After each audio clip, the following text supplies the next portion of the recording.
Thank you all for joining us for Powering Up with Power of Two Facebook Live series, in which we engage with families, community leaders, residents, and advocates to talk about the pressing issues facing families and children in New York City, and steps that we can each take as individuals and as a collective to ensure the health and well-being of our communities. At Power of Two, as many of you know, we partner with families to help build stronger parent-child relationships and to promote community healing. While our primary focus is at the family level, we understand that in order for families to thrive, they must also have access to food, shelter, education, economic livelihood, health, recreation, and nature. Yes, nature. There is a strong link between the human health and the health of our surrounding ecosystem. Actually, the interaction between human health and the environment has been extensively studied, and according to the World Health Organization, WHO, environmental risks have been proven to significantly impact human health, either directly by exposing people to harmful agents or indirectly by disrupting life-sustaining ecosystems. The World Health Organization has estimated that 13 million deaths annually are attributable to preventable environmental causes.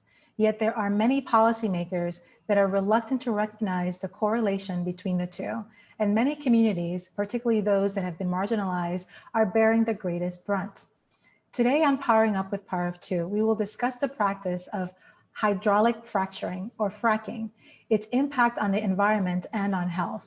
Many of us first learned about the practice of fracking in 2016 with the North Dakota pipeline, and it has resurfaced not only as a topic during both the presidential and vice presidential debates, but has been here, will become more pressing actually for us in Brownsville with the National Grid's construction of the North Brooklyn pipeline.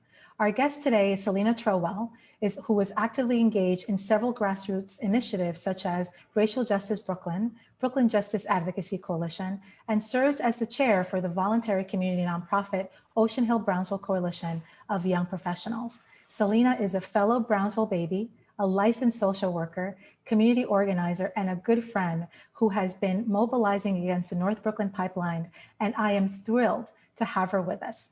As a reminder, before we begin, please feel free to ask questions throughout the session using the Q&A box. Celina, thank you so very much for joining us today. First, I would like to get us started by asking you, what is your personal connection to the work of community organizing? Okay, so I think I could say for one, I have always been a servant at heart. For me, the person was political. Growing up as a young Black woman, I understood how my identity, the intersectionality of my identity was really politicized, and I wanted to be able to control that narrative, right? And so for me, in terms of community organizing, has always been about how do we shift power, but then also how do we maneuver that power in the most healthiest of ways, right? Because we know, like Paulo Freire says, like with the pedagogy of the oppressed, right? You know, if you've never had power before and you start to yield or find that power, then you start to mimic those behaviors of the oppressor himself, right? So it's a slippery slope, right? It's something that I think generationally, historically, is something that we strive to have. We understand that we need. It can be dangerous and it can also be powerful. And so how do we, with the correct knowledge, with the understanding, right? The shifts of miseducation, how do we yield that power in the most productive way to move forward in our healing, our mobility as people of color, as people across the diaspora globally, to ensure that we are existing and thriving in the best ways possible for us as people of color. So.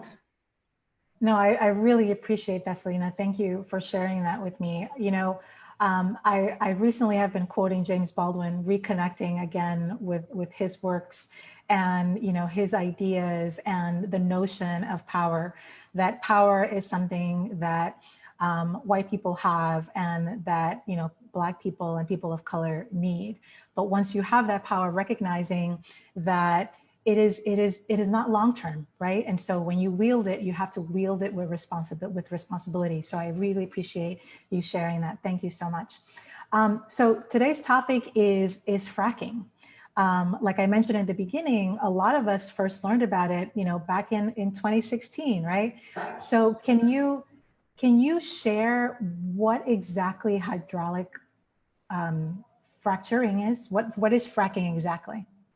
Right. So I'll explain it in the way that's easiest for me to understand, because sometimes it can be really complicated. I'm not, like a biology, genius or anything like that. But the basic way I understand it and the way I've been able to convey it to people is that you take a high pressure drill and you go ahead and you drill this into the ground at extremely high pressure.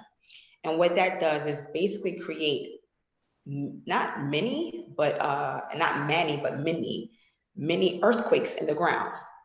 And by doing so, it's able to then release the gas that's in the deepest parts of our earth. So that's already problematic as is, right? That we're creating man-made earthquakes. And so what happens is once that gas is released, there is a process in which they are able to compress this gas at really high pressure and I believe either liquefy it or put it in a substance that they're able to then go ahead and transport that gas from one location to the other. So in a nutshell, that's basically how it works. Okay, so thank you for that that clarification and definition of it. Where, I mentioned a little bit, that we've seen this, we've heard about it, at least the first time I heard about it was in 2016 when thinking about the North Dakota, pipeline.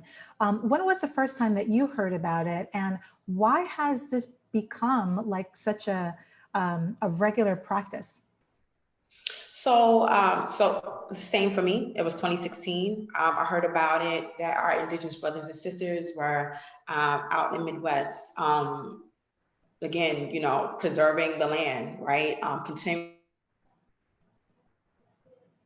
to thrive and exist in a space that for many is we almost think of it's like a myth, right? When we consider what we hear about the Indigenous community and their ties to the land, the native lands. And so that really piqued my interest. I started to get really involved, follow these stories. And it was powerful, it was inspiring. And I did whatever I could, whether it be financially, to be able to support the process and support them. Even now, to this day, I still do follow up to see how that's going. And it also opened my eyes because it's not just there, right? It's happening everywhere, right? And just seeing how they've been able to just stand up and fight back and raise awareness of this. And so from there, and I may have forgotten what you just asked me, but I believe from there, that's when I found out about the fracking here. And when I say here, I mean in the East Coast, because I think there was a disconnect for me in terms of seeing what was happening and then not realizing, like as we had talked about earlier, like its reach, like, oh, it happens here on the East Coast too, right? It's like, okay, we hear about it in Pennsylvania, you hear about it in Maine, you hear about it in Ohio, and it's like, well, no, it actually has ties to New York City too. And so that struck me. And I said, no way. If I could be as vocal, whether that had been financially vocal or just like sharing the information about what's happening with the North Dakota pipeline and other pipelines elsewhere, then I had to do the same for my own community. It was necessary that I keep my mouth shut once I find out. Right. So, I mean, it's an interesting point that you shared, that, this belief that, oh, it's happening out west. It's not affecting me, but it does, right? Because it's showing us again that racism is rearing its ugly head, right? In the communities that have been for hundreds of years marginalized, right? In the Indigenous communities. And then, now that we know that it's closer to home in Pennsylvania and Maine, as you said, wait a minute, let's look at which communities are being impacted by that. And then here we are, it's in our backyard in Brownsville. Can you talk to us a little bit about the North Brooklyn pipeline? Yeah. So the role that National Grid is playing in all of this. Yeah, so National Grid, right? And as we know, like that's also a UK-based company, right? Like they're not even here in the States. But what happened, and I think too, and I think I recall your previous question, the reliance and why are we here and why is fracked gas and fracking such a big thing here in the States? we know that climate change is real.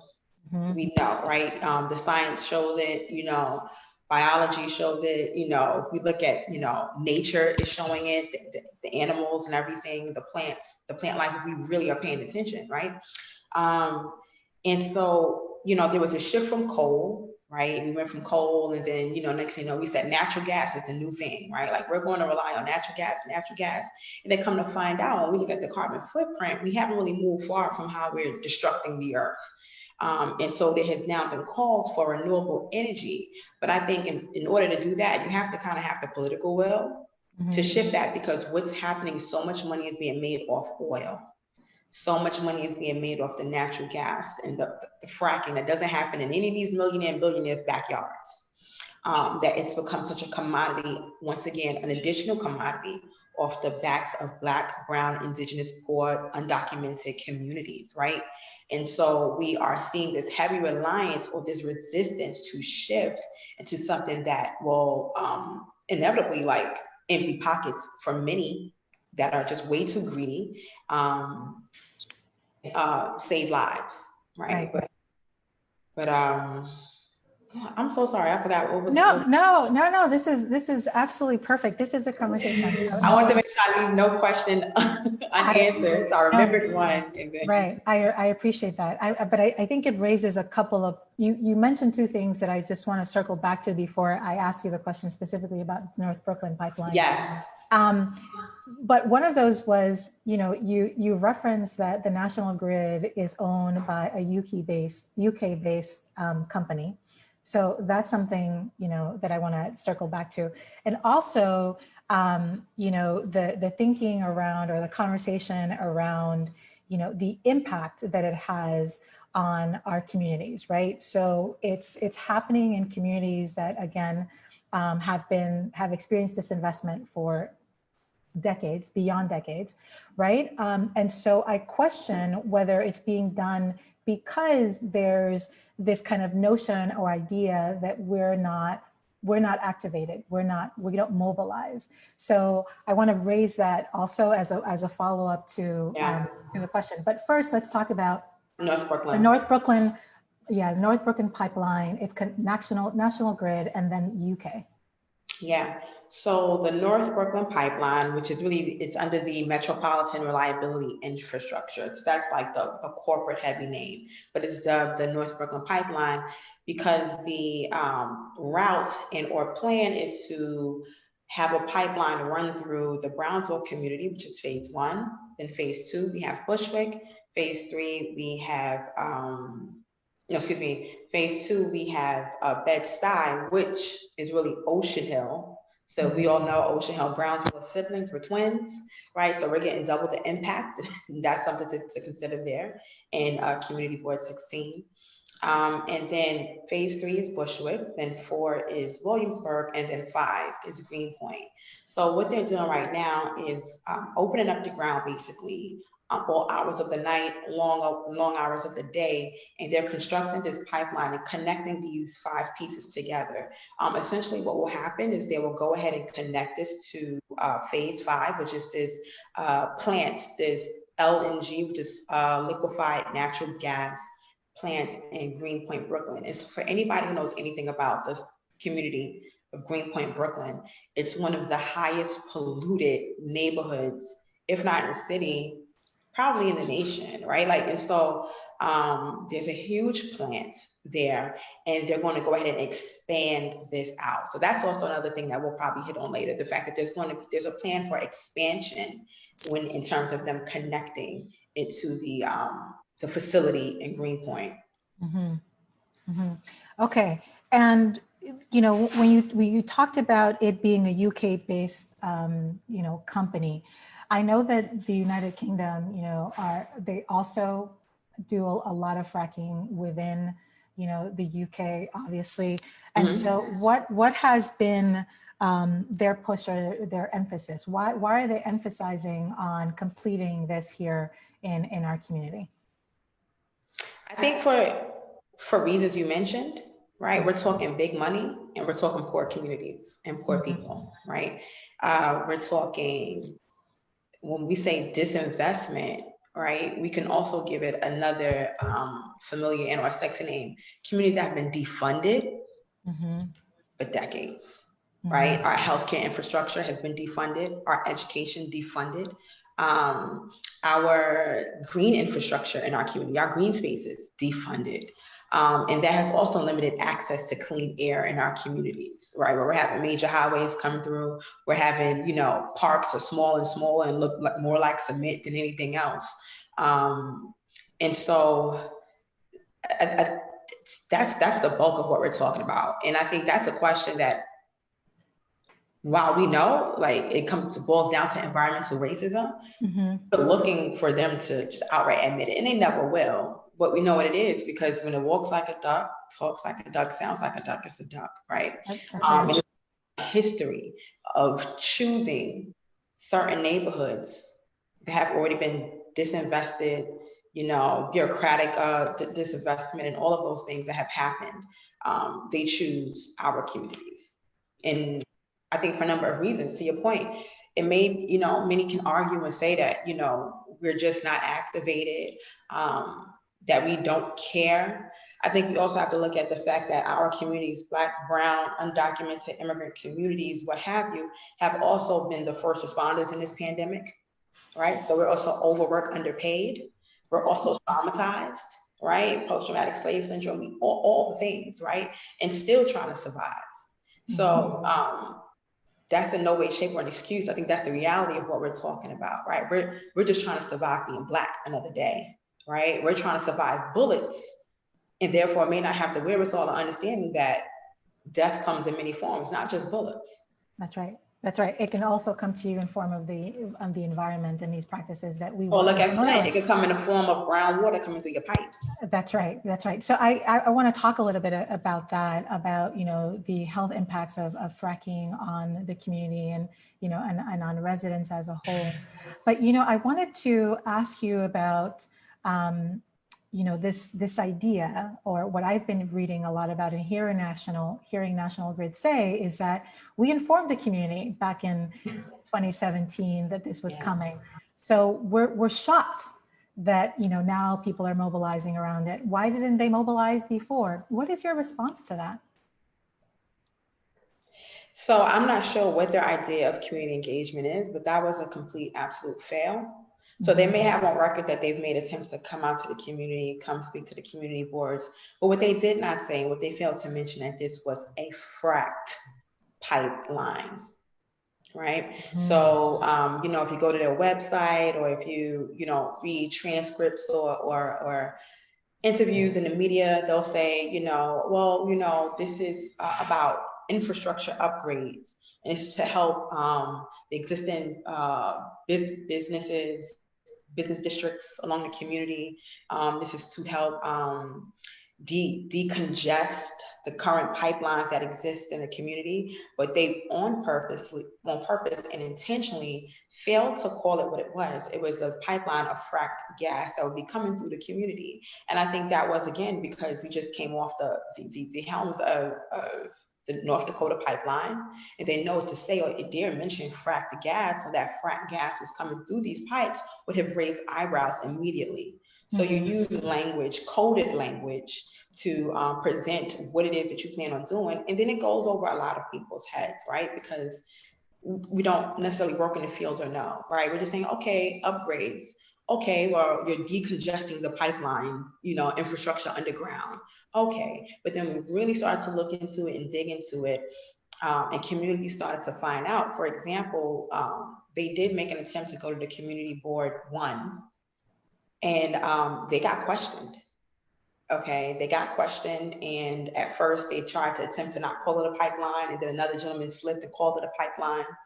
And, people were up in arms, as they should have been. And so when it was time for them to come recently to the Brownsville Community Board meeting, I think because we had just did a bit of a direct action around that, they told community members that they couldn't come because they were in a pending legal case, which is the same case that they're talking about, the rape case, in which, they plan, their plan is to charge the community members $185 million over the next 4 years. That rape case, that didn't stop them from going to community board one. So why does it stop you from coming to community board 16? So yeah, so to talk about that specifically, so where the community is going to experience these rate increases, yet it's not benefiting at all from the distribution or decongestion of the gas. Oh no, because it's going, so the fracked gas itself is coming from facilities in Pennsylvania. And we can look at their cancer rates. So it's coming from Pennsylvania, traveling through New York City into these specific communities and neighborhoods. And these communities are what they call evacuation zones. Right. So it's called evacuation zones. And I forgot the number of just how many, hundreds, if not thousands of families that are literally in these evacuation zones, sacrifice zones, basically. Because if you're saying anything is at risk or this is where things need to be evacuated because of the danger, then you're sacrificing people. And you're saying we have that, it's okay. And so it's going to go through these communities. And while they lied and said that they lied to the community and said they had no plans to transport, that somehow we were supposed to be benefiting from the decongestion of these pipes, they filed papers with the FDNY to be able to transport out of state. So we know that this will be going to Long Island. We know that this will be going to Massachusetts. And we know that there's been cases or right now where frack gas is coming through parts of New York because actual fracking is banned in New York State. Fracking is banned in New York State. However, the governor has still allowed the transportation of frack gas to come through. And so we've seen cases where this has gone as far as Puerto Rico, right? So if they're not killing us here, they're killing us there. Right. But it raises, so a couple of health issues, right? Or health concerns. One is potential leakage from these pipelines, right? And what that could do to our water, what that can do to the environment more broadly, but also thinking about, these trucks, right? I mean, I no longer live in Brownsville, but I work in Brownsville. And I know the situation in terms of like traffic jams and, it being an industrial kind of like zone, and the number of trucks and congestion on our streets on a regular basis and the pollution that it has caused. And so this will just exacerbate that. Yep. Yeah. I can give you just some numbers of that. In Brownsville alone, we have there's a pollutant called MPM 2.5. And so here in the Brownsville community, we have it's 8.8 milligrams of this most deadliest pollutant. The city average in total is 8.6. So as a community alone, we're higher than the city average for one of the most deadliest pollutants, right? We also know that when there are hospitalizations for children, 61% of those hospitalizations are because of asthma. Right? And we also know that in Brownsville, that there is, we have a life expectancy that is 11 years shorter than average in other communities. Okay, so you grow up in Brownsville, you live in Brownsville, you can shave 11 years off your life. Then we're talking about shaving off more if you have to suffer from childhood asthma and never have the opportunity to outgrow your asthma and have the green spaces and the bees and things like that to be able to do so. And then on top of that, you're dealing with the consistent high levels of pollutant in the community because we have a large carbon footprint. Historically, we've been an industrial zone, right? Historically, we have had the largest concentration of public housing developments, and that history of lead paint that's still in some of the apartments in the pipes, right? So. And some of the housing stock that is completely in disrepair as a result, in some of the New York City Housing Authority buildings in our community alone. So this is just, when you think about it, this is just adding to all of the health issues this is compounding, basically the health issues that we're already trying to address with issues related to quality care. With issues related to actual access to quality care. If we already have a crippled infrastructure in terms of our health system, right? And now we're bringing in this, this pipeline, and then we're fracking, and then we have trucks that are mobilizing to deliver, this gas to other communities. Now we're adding to the potential health issues when we have a broken system that can't really, address the existing needs that we have. Imagine, if this really comes to pass and we have this pipeline to contend with. And so, I don't mean to cut you off, but I also wanted to mention, just in terms of if anybody is curious about why. And no, so there's no fracking happening here in New York State, but there's fracked gas. There's access and expansion to fracked gas that's increasing as a result of pipelines or attempts to pipelines. The reason why it's so dangerous is because that gas, that natural gas, the fossil fuel, right? The same thing we may cook with and be dependent on, because we don't have the option of electric stove. We get gas stoves, right? That gas exposes us to radon and methane. It's highly, highly dangerous. Methane, as it is the second leading cause of lung cancer, right? And so we have to consider just how exposed we are. While it's not publicized, leaks happen all the time. Absolutely. All the time. And it's swept under the rug without the community ever realizing what's going on. The day we did the rally, the Buckeye Pipeline on Linden Boulevard had a 20-foot diameter leak that very morning. Oh gosh. That very morning. We're talking about methane and radon being exposed to that in the air, right? It didn't have to seep through the sewage. It didn't have to seep through cracks. It didn't have to seep through the flower beds, our gardens. It was exposed in the air, live and direct. 20-foot diameter leak on Linden Boulevard in Brownsville. So these things are happening consistently. Right.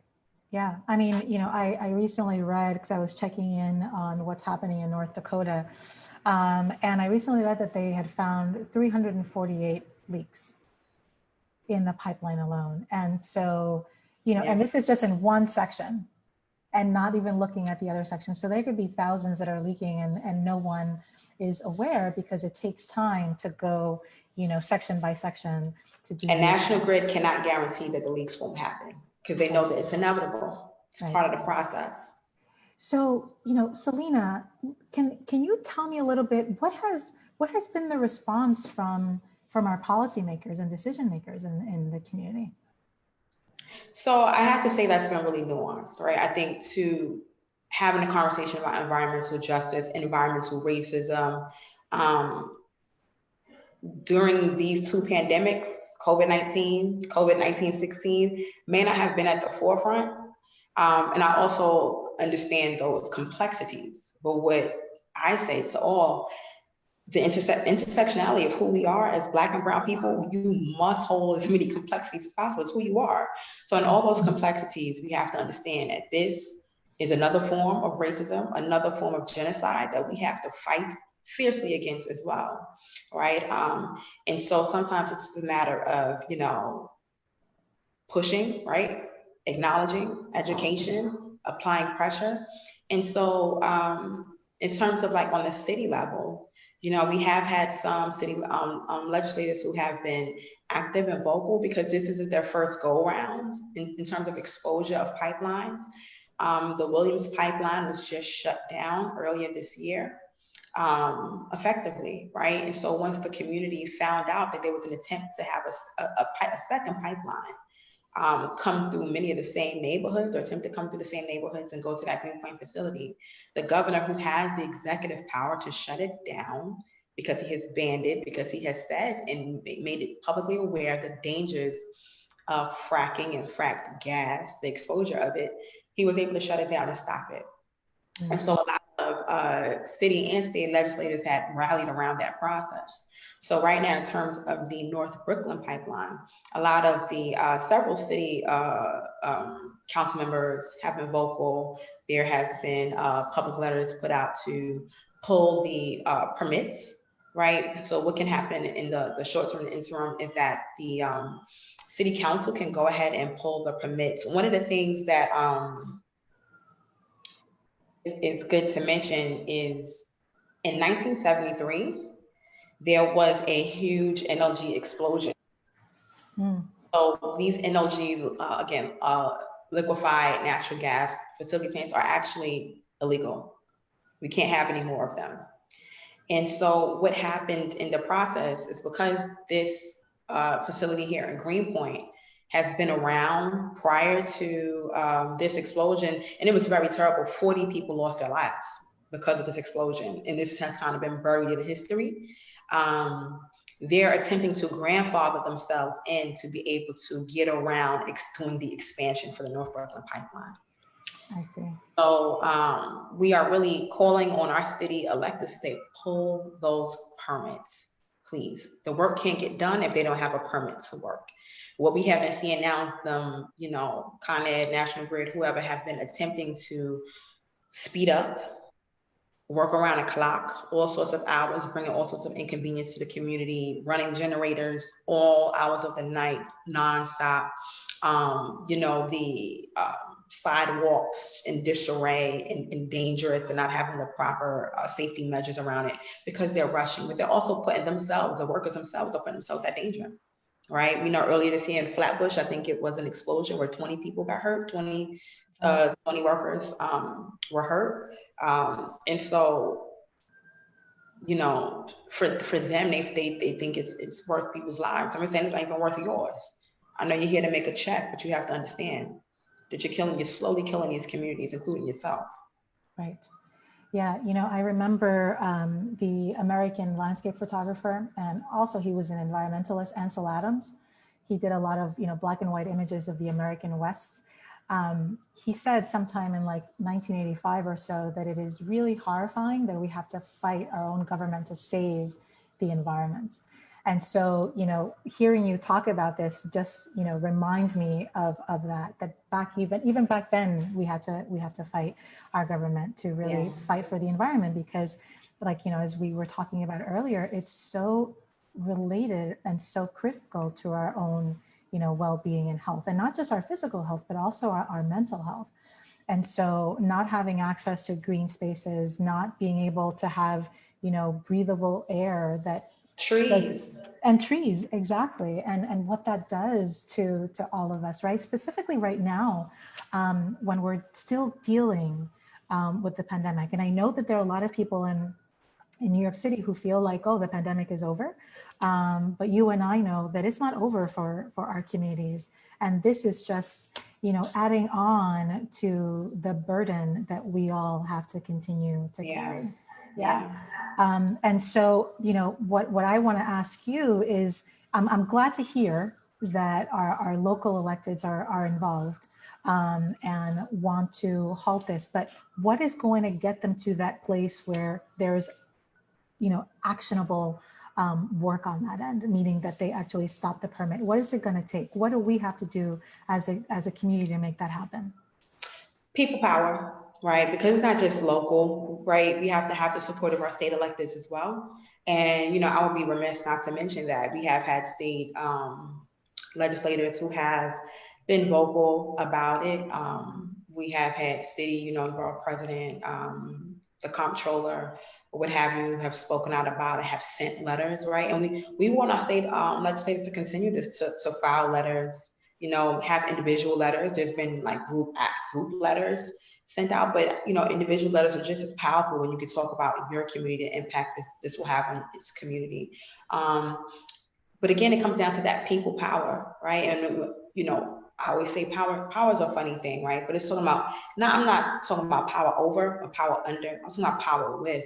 Mm-hmm. And when we strive to have power with the community and create this space of co-governance, then we as a people are unstoppable. We as a community are unstoppable. And I think that too provides a trust, right, in your constituents, a dependency, right, and a pride in saying that we have a co-governance together. We understand that you're going to be about the people and for the people. But there's going to be discord and a bit of a struggle when people don't know, or you have information and the community doesn't have the information, or people have to beg for information or beg to understand or beg to figure out where you stand on this, or seeing others make moves for your community versus like you being the first to jump on the situation.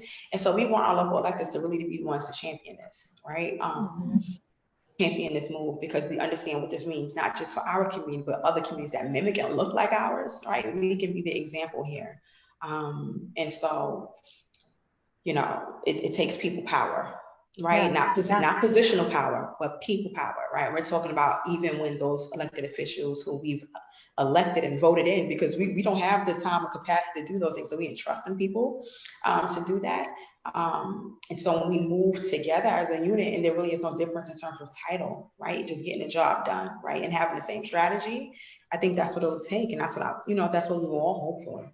That's right. So tell me a little bit about what has been happening in terms of mobilizing in the community. I've been watching the Miss Pat videos. I got to Yeah. tell you, she is a force and I love her. Can you tell our audience who's listening a little bit more about Miss Pat and tell us all about the movement that has been activated in Brownsville? Yeah, so I will share. The Brownsville community found out about this late, right? And I think the issue with that was they had started in phase one a couple of years ago, kind of closed it up, and then they started working on other communities, and then something went wrong, to my understanding, and then they had to come back and reopen up the ground. And I think that's when it raised alarms, saying, "Well, can what's going on there be connected to what's happening here?" Coming to find out it was, and they were working on phase one, which is right there in Linden and Junius. I always share that information because for folks want to go and see it for themselves, it's very real. It's very visceral what we're talking about. There's no way to hide it. When you see, the horrific things happening in other places, this is what death looks like right here in our own backyards. And so that being said, once we found out, we knew immediately that there had to be some education, some community education around this. We also knew that it was going to also be an uphill battle because people are working. We're in the middle of a pandemic, and it's how do you get that communication across?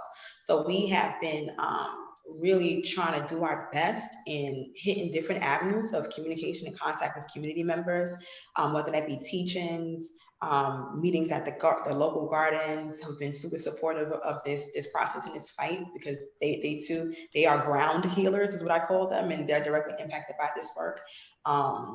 And just getting the word out to community members, educating them, giving them the tools to empower themselves in this space. Because we're going through a lot, but we want to make sure that we're healthy, that we're living long enough to be able to be here for the future that we want to see, or at least be able to plant the seeds. We may not be able to get to the future, that's fine. Moses didn't get to the promised land, but he planted seeds, right? And his job was done.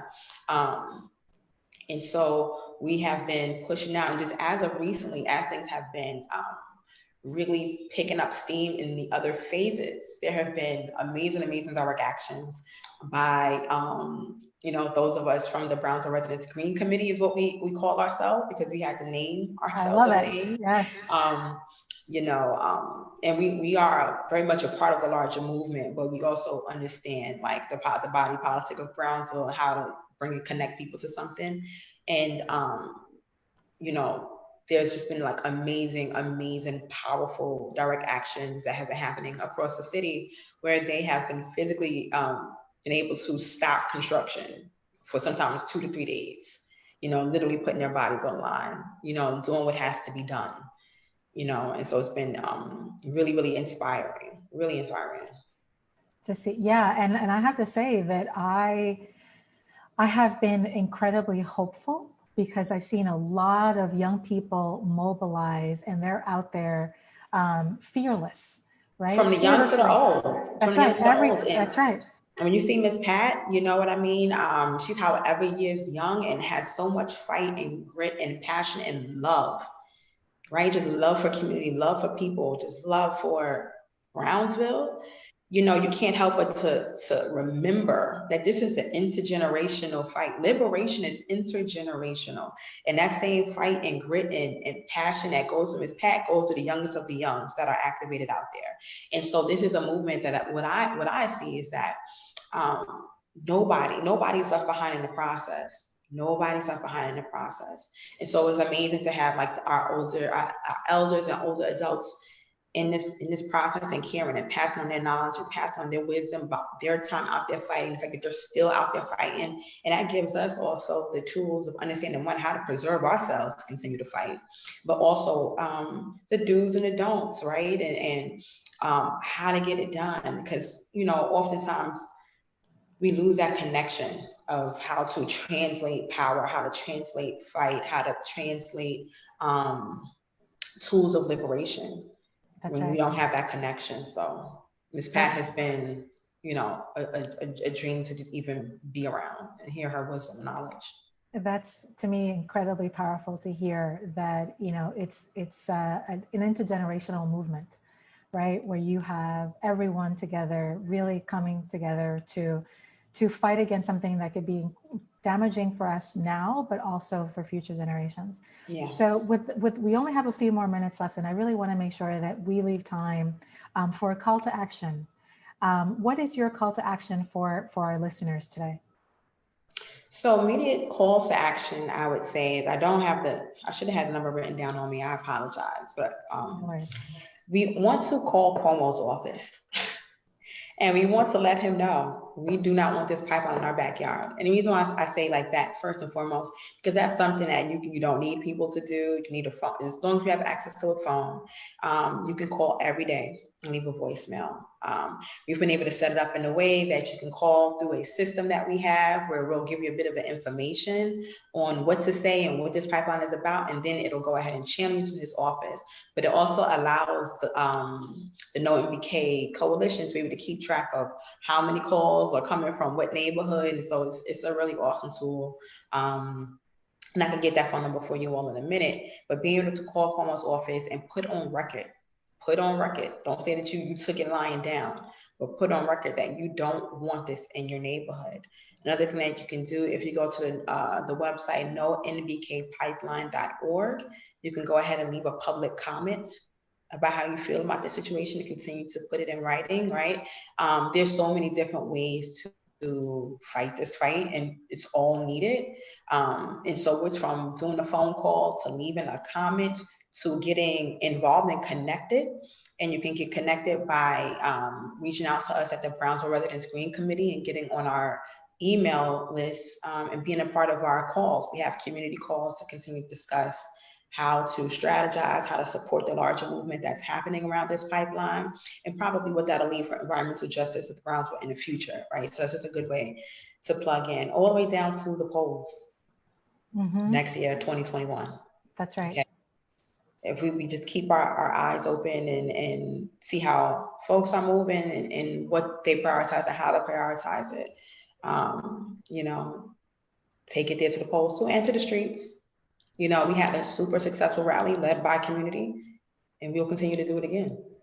Fabulous. Celina, thank you. Thank you so much for joining us today and bringing more clarity to the impact that fracking could have on the environment and also on our community's health.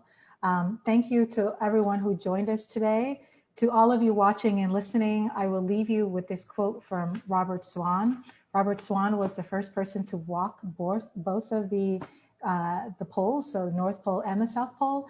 And he said something a while ago that stuck with me, and I want to share it today. And that is that the greatest threat to our planet is the threat that someone else will save it. So in other words, get involved, as Celina is saying. Don't leave it to others. Our health and our well-being and that of our children depend on it. So make sure that it's a call to action. Get involved. Do what you can. Make those phone calls. Come and be part of the movement on the street. Make sure that you're mobilized. And we are going to share that call to action from Celina, and we'll leave it on for a little bit. Celina, again, thank you. And we'll talk soon. Take care, everyone. Stay well.